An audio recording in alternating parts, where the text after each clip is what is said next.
ප්‍රශ්න එන්න සිනහමසු මොනින් ඉන්නවා කියන. ලේසි නෑ. hina වෙලා පොඩ්ඩක් කතා කරලා. මොක ගම්වලදී මිනිස්සු ඉච්චර දන්නේ නෑ මේ පරියායක් කියලා එක. අම්මෝ ගෙදර රණ්ඩු වෙනවා. රණ්ඩු වෙනකොට වටේ පිටේ මිනිස්සු එනවා. එනකොට මොකද කරන්නේ? ඔක්කොම සද්ද බද්ද නතර කරලා මැනිකේ තේ එකක් ගේන්න කියලා මේන්න. hina වෙලා අපේ මැනිකේ තින් තේ එකක් හැදුවොත් හරි රහයි කියන මේ දැන් මරා ගන්න ගියා. ඉතින් ඉවරයි ඒක. ඒ ප්‍රශ්නේ ඉවරයි. hina මුසු මොහොනෙන් එන්න කියනවා. ශෝක කරන්න එපා කියනවා. පින්වත්නි, ශෝක කිරීම අවමංගල්‍ය කාරණාව. මෝසලයි. ගෙදර ඉන්නවා නම් ගෑනු කෙනෙක් හැම වෙලාවෙම එල්ලගෙන තුටුපුටු ගාලා මේ බැරියාව කියා බවලත්තු ඉන්නව නේද ගෙවල් වල. ඒ ගෙදෙට්ට ඉවරයි හූනියමක් වැදුනා වගේ. ගෙදර ඉන්නවා නම් මූණ එල්ලගෙන හැම වෙලාවෙම ප්‍රශ්න කියා මූණ එල්ලගෙන චරිත ඉන්නවා නම් හූනියමක් වැදුනා වගේ. දැන් හූනියමක් වැදුනත් හොයන්නේ එහෙමනේ. කිසි සතුටක් නැහැ. ඔක්කොම එල්ලගත්ත ගමන් එන්නේ. පින්වත්නි, මේ ලෝකේ සතුරෙක්වත් මිනිසෙක් hina වෙලා ඉන්නවට කැමති නැහැ. අපිට කෙනෙක් සතුරු නම් අපි කැමති සතුරාගේ hina වෙලා ඉන්න ෆොටෝ එකටද එල්ලගෙන ඉන්න ෆොටෝ එකකටද? එල්ලගෙන ඉන්න ෆොටෝ එකට. hina වෙලා ඉන්න ෆොටෝ එකකටවත් කැමති නැහැ සතුරු.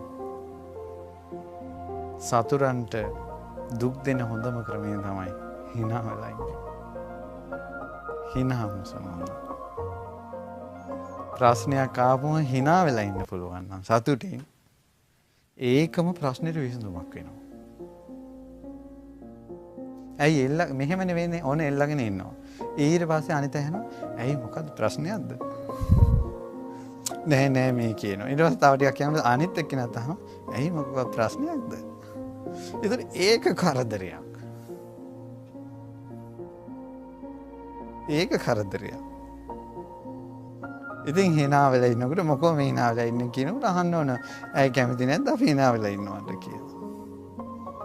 එතකොට කට වහ ගන්න. ඊළඟට ඔන්න මේ බුදු කෙනෙක්ගේ දහම් පරයයක් ශෝක කරන්න එපා. අශෝකං විරජංකේ මං ඒතම් මංගල මුත්තෝ. hina වෙලා ඉන්න කියන. ওই ප්‍රශ්න විසඳෙන එක ක්‍රමයක්. සිනා මුසු මූණ. එතන සමහර ගෙවල් වල නෝනලා මූණ එල්ලගෙන ඉඳලා සමහර පිරිමින්ද නෝනලා එපා වෙනවා. මේකගේ මූණ එදා ගෙනාපු දා ඉඳලා එල්ලිලාමයි කියලා. hinaවක් නැහැ කියලා. ගෙවල් වල ප්‍රශ්න හට ගන්නවා. අවුල් හට ගන්නවා. hina මුසු මොහොනින් ඉන්න කෙනා ගාවට අනිත් අය ඇදිලා එනවා. මේ ලෝකේ කවුරුත් කැමති hinaවට. සතුටට කැමති. මූණ එල්ලගෙන බැරි ගහිලා ඉන්න චරිත ළඟට කිට්ටු වෙන්නේ නැහැ කවුරු. ඇත්තටම දෙවි කෙනෙක්වත් කිට්ටු වෙන්නේ නැහැ. සතුටු හිතේ මොකද්ද සුන්දර බවක් තියෙනවා. දෙවිවරුත් බලන්නේ වුන් දෙස. ඒකයි. ඒ නිසා ප්‍රශ්නයක් ආවම ඒකේ නැහෙන්නේ නැතුව අර සතුරන්ට සතුට දෙන්නේ නැතුව සතුටෙන් ඉන්න කියනවා. ප්‍රශ්නයක් ආවට පස්සේ ඒ ප්‍රශ්නේම එල්බිලා වේදනාවෙන් කෑ ගහ එක එක්කිනාට කියා යන්නේ. එක එක්කිනාට කියා මෙයා හම්බෙන මොන ගැහෙනවා එයාටක් කියනවා ඊළඟට එක එක්කිනාටක් කියනවා අර එක්කිනාටක් කියනවා හැමදාම දුක් ගැනවිල්ල තියෙනවා. ඊට පස්සේ තනියෙන් සුසුම් හෙලනවා අඬනවා වැළපෙනවා ශෝක කරනවා ප්‍රශ්න ඉදිරියේ.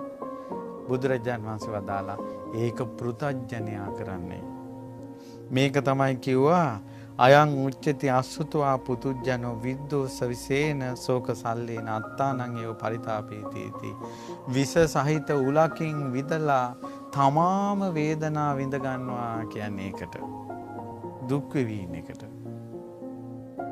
ඒ නිසා ප්‍රශ්නයක් ආවම හිතන්න ඕන මම මේ ප්‍රශ්نين විඳවා මම්ම ඇනගෙන මම්ම විඳවගෙන ඉන්න ඕනේ නැහැ. ඇත්තටම කල්පනා කළොත් එහෙම තරුණ ජීවිතය ගත්තොත් කෙල්ලන් වෙනුවෙන් දුක් විඳින කොල්ලෝ ඉන්නවා. ඒතර උන් කෙල්ලෝ ගැන හිත හිතා දුක් වෙවි ඉන්නවා. ඒ අතරේ අර කෙල්ලෝ එක්ක Facebook යනවා, කොයි හරි රවුමක් ගහනවා. එයාගේ දුක ඒ උන්ට තේරෙන්නේ නැහැ. අම්මලා දුක් වෙනවා අපේ දූ රට පුතා රට අනේ උන් කනවත් දන්නේ නැහැ බොනවත් දන්නේ නැහැ මූණ දැක්කේ නැහැ කියලා අම්මලා කඳුළු පුරවගෙන මෙහෙ ඉන්නවා. ඒ අය එහෙ ජොබ් කරනවා. එයාලා දන්නේ නැහැ ඔයාලා අඬ ඉන්නවා කියලා. අපි අඬන බව ලෝකයා කවුරුත් දන්නේ නැහැ. ඒ තනියෙන් අඬනවා. මම ඔය කියප එක පොඩ්ඩක් කල්පනා කරලා බලන්න. ඔහු වෙනුවෙන් අපි දුක් විඳින බව ඔහු දන්නේ නැත. ඈ වෙනුවෙන් මා දුක් විඳින බව ඈ දන්නේ නැත. දරුවන් වෙනුවෙන් දෙමව්පියෝ දුක් වෙන බව දරුවෝ දන්නේ නැත. එහෙම දන්නවා නම් අම්මලා තාත්තලා හිත රිදවන්නේ නැහැ. ඒ නිසා තමන් තනියෙන් විඳවන්න ඕනේ නැහැ. ආන්න ඒකයි. ඒ පරියයි ඔයාලට තේරෙන වචනේ තමයි තනියෙන් මං විඳවන්න ඕනේ නැහැ කියලා හිතන්න. ප්‍රශ්නයක් ආවම. ඇඳීමෙන් වැළපීමෙන් අල්ප වූද ප්‍රයෝජනයක් නැත. අඬලා වැළපිලා කිසි දෙයක් ලැබෙන්නේ නැහැ කියනවා මේ ලෝකේ. ප්‍රයෝජනයක් අර්ථවත් දෙයක් ලැබෙන්නේ නැහැ කියනවා. ඒ නිසා අපි දුකට අඬයි. අපි දුකට වැළපෙයි. නමුත් ලෝකේ සත්‍යය තමයි ඇඬුවට වැළපුණාට පුංචි අර්ථවත් දෙයක්වත් ලැබෙන්නේ. ශෝක වෙලා වැළපි ඉන්නකොට හතුරන්ට නම් සතුටක් හිතේ කියනවා. මේ බුදුරජාණන් වහන්සේ දේශනා කරනවා. ශෝක කිරීමෙන් හඬා වැළපීමෙන් ස්වල්ප වූ හෝ යහපතක් නොලැබෙන්නේය. ශෝක කරන්නා වූ දුක්ඛිත වූ පුජ්‍යලයා දැක සතුරෝ සන්තෝෂයට පත්වෙති. යම් කලෙක අර්ථ විනිශ්චයේ දක්ෂ වූ නොවැනති ආර්ය ශ්‍රාවකයා උපද්‍රවයන් මැද නොවැටී සිටී. ඔහුගේ සතුරෝ නොවෙනස් වූ පැරණි මුහුණම දැක දුකට පත්වෙති. යාගේ සතුරෝ මෙයා තවම hina වෙලා ඉන්නවනේ කියලා දැකලා දුකට පත් වෙනවා. දැන් ඔය ප්‍රශ්නේ නිසා තමයි මේ ලෝකේ හදිහුණියම් පව වැඩි. ඇයි එක පාරක් මොන හරි කරපු ගමන් පවුල් පිටින් වැටෙනවා. ශෝක කරනවා. එතකොට ඒ අය සතුට දන්නවා මේ වැඩේ හරියනවා කියලා. ඊට පස්සේ තමයි ඊළඟ ආයෝ තවත් කෙනෙකුට එක කරන්නේ.